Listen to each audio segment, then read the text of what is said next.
Some days change your life loudly. Others change it so quietly that you don't realize it until years later.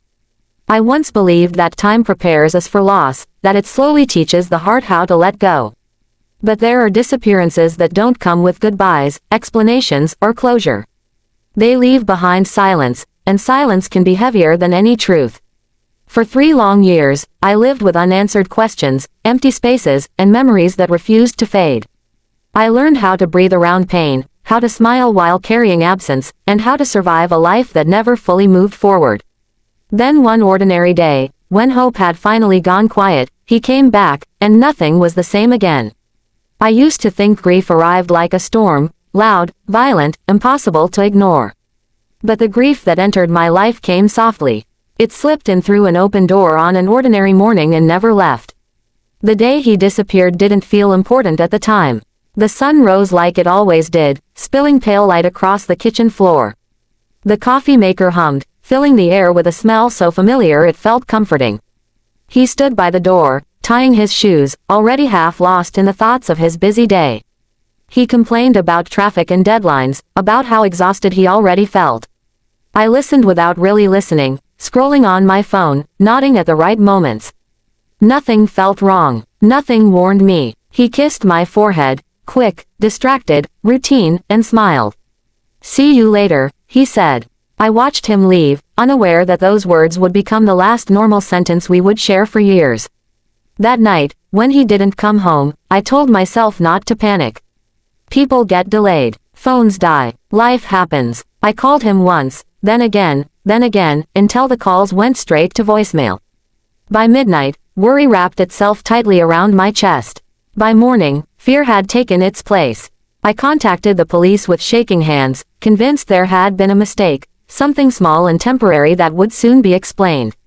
I truly believed that by the end of the day, he would walk through the door, embarrassed, apologetic, alive. That day ended without him. So did the next. Days turned into weeks, and weeks turned into months. The police asked questions I didn't know how to answer. They followed leads that went nowhere. They spoke carefully, gently, as if soft voices could make the truth less frightening. Friends and family tried to support me. They brought food I couldn't taste. They said words that sounded kind but felt distant.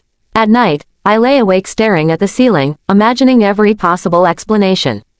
Was he hurt? Was he lost? Was he scared? Was he alive? Not knowing was worse than any terrible truth I could imagine.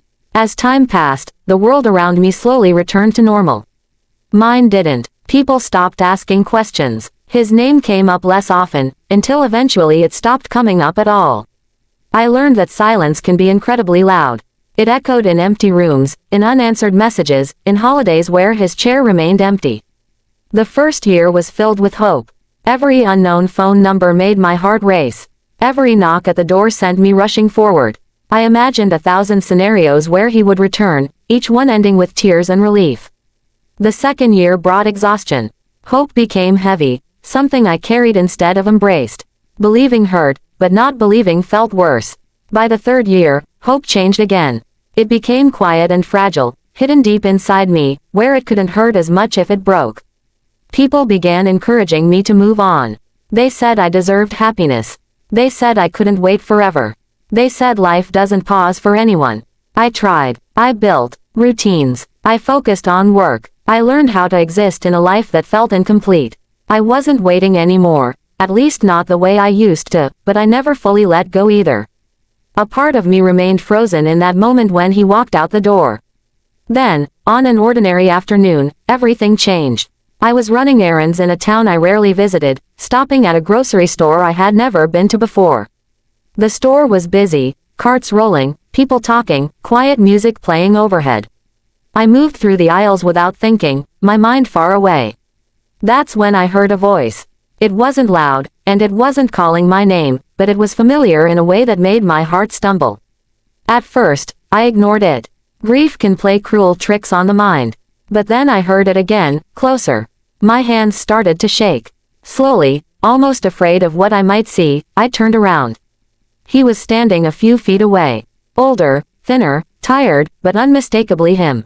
For a moment, I couldn't breathe. I was sure my mind had finally broken under the weight of missing him. Then he looked up. Our eyes met, his face drained of color, and the basket slipped from his hands, hitting the floor. He said my name softly, as if he was afraid it might disappear if he spoke too loudly. Time stopped. I don't know how long we stood there. Seconds felt like hours. I whispered the only thing I could think of, asking him if he was real.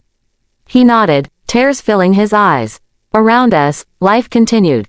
People shopped. Carts rolled past. No one noticed that two lives had just collided after 3 years of silence. We sat in his car outside, neither of us knowing where to begin. Eventually, he told me what had happened. There had been an accident, severe enough to leave him hospitalized in another state. He suffered memory loss and confusion. By the time pieces of his life returned, everything had changed. He believed I had moved on. Listening to him filled me with relief, anger, sadness, and gratitude all at once. Reconnecting wasn't easy. Real life doesn't follow movie scripts. Trust had to be rebuilt slowly. We had to learn who we were now, not who we used to be. Some days were hopeful, others were heavy, but every day was honest. Seeing him again taught me something I never understood before. Not every disappearance is a choice, and not every silence is intentional. Healing doesn't mean forgetting, it means accepting what happened and choosing how to move forward. I once believed I would never see him again. I was wrong, but when he returned, nothing was the same, and maybe that's okay. Because some stories don't end when we think they do. Sometimes, they pause, waiting for the right moment to begin again. If you enjoyed this video, please subscribe to Real Life USA Stories and like. Thank you.